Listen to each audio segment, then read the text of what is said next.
अभी सुधीर ने घर आकर जूते उतारना शुरू ही किया था कि रसोई से माँ के चिल्लाने की आवाज आने लगी। सुधीर समझ गया कि माजरा क्या होगा। समझता भी कैसे नहीं, माँ सरला का ये रोज का ही काम जो बन गया था। फिर भी सुधीर उठकर रसोई की तरफ गया।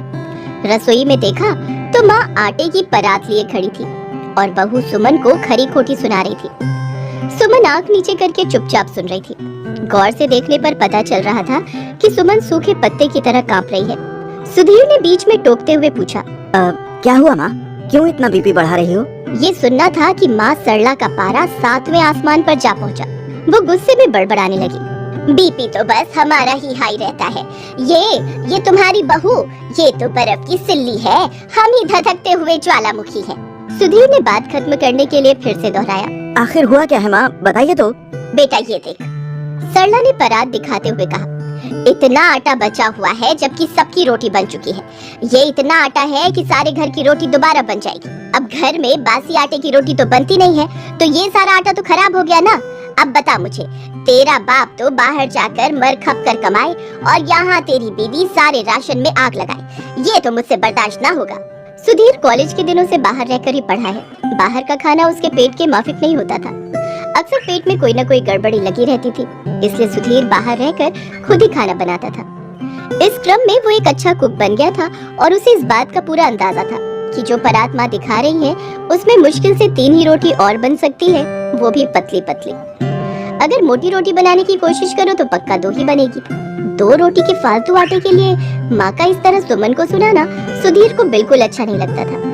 लेकिन वो कुछ बोल भी नहीं सकता था, क्योंकि उसने एक दिन अपनी माँ और अपनी बहन राखी की बातचीत सुनी थी, जिसमें माँ कह रही थी कि अब तो इस जादूगरनी ने सुधीर को पूरी तरह अपने वश में कर लिया है। जाने क्या टोना टोटका किया है मेरे बेटे पर कि अब सुधीर उसी की गाता रहता है। बहन राखी से माँ सरला की ये बात सुनकर सुधीर को उस दिन बहुत ही दुख हुआ था। उसे पूरी रात नींद नहीं आई थी। कुछ बातें ऐसी होती हैं जो आप अपनी पत्नी को भी नहीं बता सकते। सुधीर की भी मजबूरी थी ये बात अपने मन में ही पी जाने की, क्योंकि उसे डर था कि अगर ये बात मैंने पत्नी सुमन को बताई तो कहीं उसके मन में माँ की इज्जत कम ना हो जाए। सुमन रात भर सुधीर से पूछती रही कि क्या उससे कोई गलती हो गई है जो सुधीर इतना उदास है। अब सुधीर भला क्या कहता। इसी वजह से अब आटे को लेकर भी सुधीर कुछ नहीं कह रहा था। माँ बड़बड़ाए जा रही थी। माँ की बड़बड़ाहट अब आटा ज्यादा मलने के सुमन के कार्य को अपराध की संज्ञा देने पर तुली थी, और अपराध भी ऐसा वैसा नहीं जिसने समस्त देवी देवताओं को रुष्ट किया है और ब्रह्मांड की गति को अवरोधित कर दिया है। सुधीर ने हिम्मत बटोरते हुए कहा, कोई बात नहीं माँ, थोड़ा सा आटा ही तो फालतू मल दिया है सुमन ने, क्यों इतना परेशान हो रही हो? माँ बिफर पड़ी, बात आटे को ज्यादा मलने की नहीं है बड़के। तुझे ये नहीं पता कि जिस घर में आटा फालतू होता है ना, वहाँ कभी बरकत नहीं आती। अरे देवी देवता रुष्ट हो जाते हैं अन्न के अपमान से। सुधीर ने बात को बीच में काटते हुए कहा, अब बस भी करो माँ। अब बस भी करो माँ। माँ कहाँ चुप बैठने वाली थी।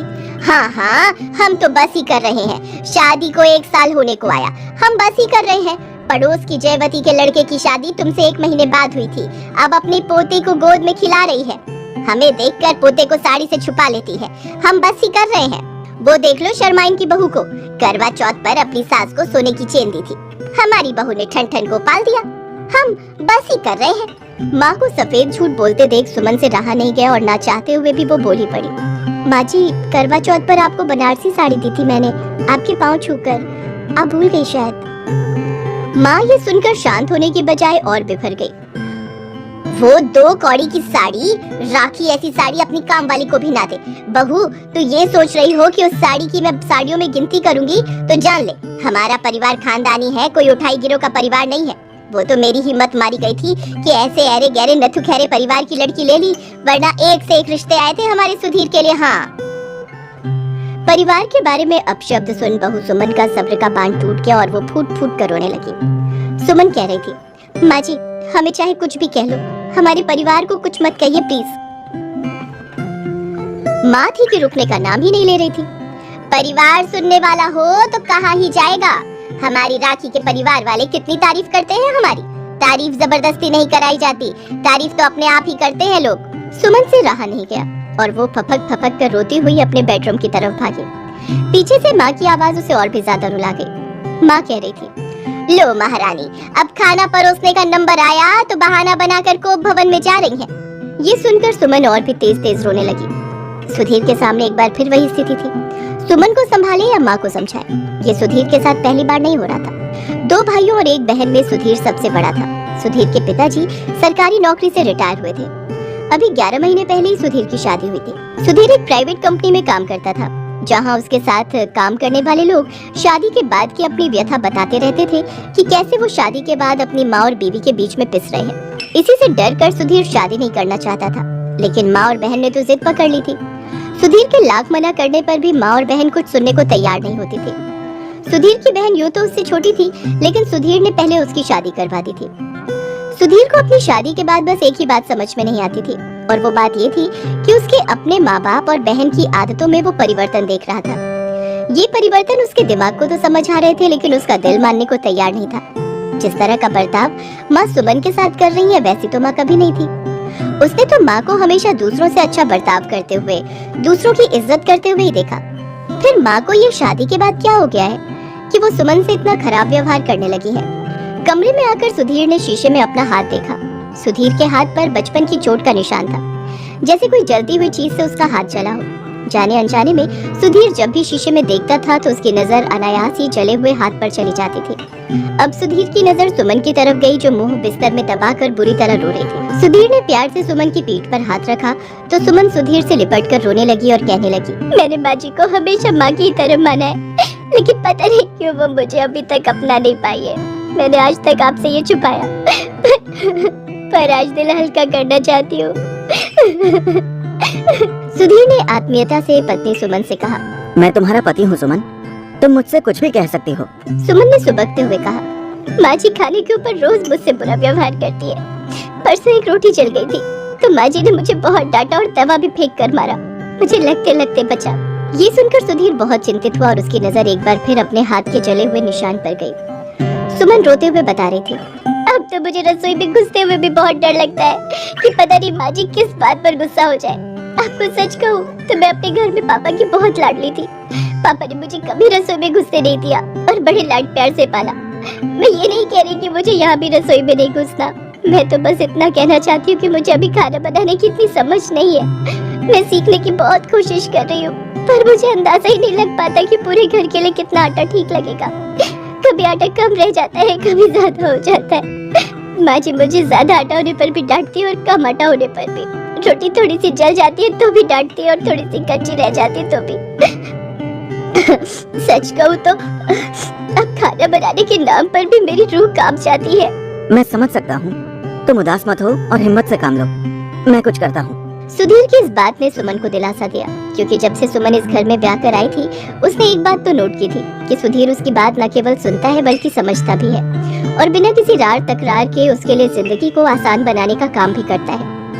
सुधीर का भरोसा सुन सुमन तो निश्चिंत हो गई थी, पर सुधीर की पेशानी पर बल पड़ गए थे।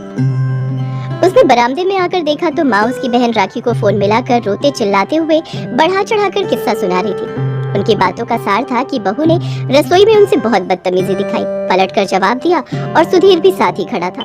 उसने भी बदतमीजी में बहू का साथ दिया। माँ बहन को ये दुखड़ा सुनाते सुनाते अब भविष्य के बारे में बताना शुरू कर चुकी थी। कल को क्या होगा, इसकी बहू मेरे 2 थप्पड़ मारेगी और ये मुझे लात मार मार कर बाहर निकाल देगा घर से। बेटा तू मेरे लिए कोठरी अभी से बनवा दे, मुझे वृद्धाश्रम में नहीं रहना सुनील की माँ की तरह। उनकी ये बात सुधीर को बहुत ही ज्यादा पीड़ा दे रही थी। एक पल को तो उसके दिमाग में गुस्से का ज्वार उठा, लेकिन उसने जैसे तैसे अपने गुस्से को काबू में किया। गुस्सा आना भी स्वाभाविक है। आप जिनको अपनी जान से बढ़कर प्यार करते हैं, उनके द्वारा लगाया गया झूठा आरोप आपके सीने पर नश्तर की तरह चुभता है। माँ ने सुधीर को सामने देखा तो फोन रख दिया, ये कहते हुए कि मैं तुझसे बाद में बात करती हूँ। माँ पता नहीं क्यों सुधीर के सामने बहन से बात नहीं करती थी, बाद में बात करने को कहकर फोन रख देती थी। सुधीर के चेहरे को देखकर लग रहा था कि सुधीर ने मन में कुछ ठान लिया था। उसने माँ को पास बैठने का इशारा किया और उनसे पूछा कि आप बताओ आपकी उस समस्या क्या है। माँ बिफर पड़ी, समस्या ये है कि मैं अपने जीते जी अपने पति की खून पसीने की कमाई को यूं लुटते हुए नहीं देख सकती। समस्या ये है कि मैं अपना घर बर्बाद होते हुए नहीं देख सकती। सुधीर ने दोनों हाथों से माँ को पकड़कर पास बिठाया और बोला, माँ 1 मिनट के लिए गहरी सांस लो तो जरा। क्यों, क्या हुआ? लो तो सही और आंख बंद करो। माँ ने गहरी सांस लेकर आंख बंद की। सुधीर ने कहा, अब आंख खोलो। माँ ने आंख खोल दी। सामने सुधीर ने अपना हाथ रखा हुआ था, जले का वो निशान साफ दिख रहा था। ये जले हुए का निशान मुझे क्यों दिखा रहा है? मैं बस आपसे पूछना चाहता हूँ आपको याद है कि मेरे हाथ पर ये कभी न मिटने वाला जले का निशान कैसे पड़ा था? माँ ने जवाब दिया, ये तो तुझे भी पता है, तो क्यों पूछ रहा है? तेरी दादी का करा धरा है ये सब। मुझे पता है, तभी तो याद दिला रहा हूँ। मैं बताता हूँ वो पूरी घटना। जहाँ गलत लगूं आप मुझे टोक देना। जब मैं छोटा बच्चा था, दादी आपको बात बात पर झड़कती थी। उन्हें इस बात से समस्या रहती थी कि आपका रंग थोड़ा दबा हुआ था। हर बात पर आपको डांटती थी और आपके आंसू आ जाया करते थे। जब मैं पैदा हुआ था तो दादी मुझे तो प्यार करने लगी थी, लेकिन आपसे गुस्सा और चिढ़ कम नहीं हुई। ऐसा ही बताया था ना आपने?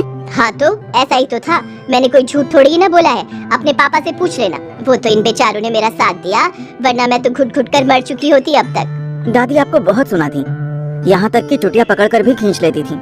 और एक दिन जब आपने आटा ज्यादा मल दिया था और पूरे घर की रोटी बन जाने पर भी रोटी बची रह गई थी, तो बचा हुआ आटा देखकर दादी का गुस्सा 7वें आसमान पर पहुँच गया था। उन्होंने गुस्से में आपको बहुत गालियाँ सुनाई थी। मैं छोटा था, शोर सुनकर घुटने के बल चलता हुआ रसोई की तरफ आ गया था। दादी आपको सुनाए जा रही थी और गुस्से में उन्होंने तवा फेंक कर मारा था। गरम तवा मेरे हाथ पर आकर लगा था और मेरा हाथ बुरी तरह जल गया था। फिर सभी लोग मुझे लेकर डॉक्टर के यहाँ दौड़े थे। बहुत दिन के बाद जाकर मेरा जख्म भरा था और ये निशान तो अब भी नहीं गया। ये बात आपने ही मुझे बताई थी ना? हाँ यही हुआ था बिल्कुल। माँ, तब भी कोई सास ज्यादा आटा मलने पर गुस्सा हुई थी। आज भी कोई सास गुस्सा हुई है। तब गरम तवे से कोई बच्चा जला था, आज गरम मिजाज से किसी लड़की का दिल जला है। तब जो बहू थी वो रोती थी, चिल्लाती थी, लेकिन कुछ कर नहीं सकती थी क्योंकि वो अपनी सास की आदतों के आगे मजबूर थी। लेकिन आज की वही बहू सास बनी है। वो सास जो समझती है कि एक बहू पर क्या गुजरती है जब उसकी सास उसे सुनाती है, उस पर गुस्सा करती है, उससे चिढ़ती है, उससे नफरत करती है। वो जो बहू थी वो तब कुछ नहीं कर पाई, लेकिन वो बहू आज बहुत कुछ कर सकती है। आज वो सास की गलतियां सुधार सकती है। आज वो प्यार से कह सकती है, जब कोई दूसरी बहू ज्यादा आटा मल देगी, कोई बात नहीं, धीरे धीरे अपने आप समझ जाओगी। वो बहू प्यार से सब आसान कर सकती है, क्योंकि वो बहू आज सास है। वो सास जो शायद बरसों से बहुओं पर होने वाले अत्याचारों को खत्म कर सास बहू के रिश्ते को एक प्यार बना एहसास बना सकती है। प्यार से अपनी बहू का हाथ थाम उसे कह सकती है, तू मेरी बहू नहीं है, तू तो मेरी बेटी है। मेरे होते हुए कोई चिंता मत करना, हंसी खुशी जिंदगी जीना। माँ सब सुन रही थी। अतीत की सास द्वारा दी गई सिहरन अभी भी जहन में बाकी थी। उसे याद करके माँ की आंखों से झरझर कर आंसू बह रहे थे। अचानक से राखी का फोन आने लगा तो माँ का ध्यान टूटा और सुधीर ने भी अपनी बात खत्म की। अब दोनों चुपचाप बैठे थे। माँ की आंखों से आंसू बंद नहीं हो रहे थे और फोन की घंटी भी बंद नहीं हो रही थी। राखी का फोन बार बार बजे जा रहा था। अचानक माँ को जैसे कोई ईश्वरीय संदेश प्राप्त हुआ। माँ ने झटक कर फोन काट दिया और अलग रख दिया और सुधीर का हाथ पकड़कर उसे बहू के कमरे में ले जाने लगी। कमरे में सुमन अब भी मुंह दबाए रो रही थी। माँ ने सुधीर का हाथ छोड़ सुमन के सिर पर हाथ रखा। सुमन चौंक कर अचानक बैठ गई तो माँ ने भी बैठते हुए सुमन का सिर अपनी गोदी में रख दिया और बोली, मुझे माफ कर दे मेरी बच्ची, मुझसे बहुत बड़ी भूल हो गई। मैं भूल गई थी कि अतीत में मेरे साथ भी यही सब हुआ था। कितना दर्द झेला था मैंने और ये प्रतिज्ञा ली थी कि अपने बेटे की बहू से ऐसा कभी नहीं करूंगी, पर सास बनते ही मैं सब कुछ कैसे भूल गई। सुमन माँ का बदला हुआ रूप देखकर भाव विभोर हो गई और माँ जी से लिपट गई। माँ जी माफी न मांगिए, मुझे मेरी गलतियों के लिए माफ कर दीजिए। सास बहू का ऐसा मिलन देख सुधीर की आंखों में भी आंसू आ गए। माँ ने इशारा किया और सुधीर भी माँ से जाकर लिपट गया। अब तीनों की आंखों में खुशी के आंसू थे। माँ ने सुमन से बड़े ही प्यार से कहा, एक बात मेरी याद रखना, तू मेरी बहू नहीं है, तू तो मेरी बेटी है। मेरे होते हुए कोई चिंता मत करना, हंसी खुशी जिंदगी जीना। सुधीर की आंखों में ये सुनकर चमक आ गई। आज उसने अपनी माँ से एक अत्याचारी सास को अलग कर दिया था।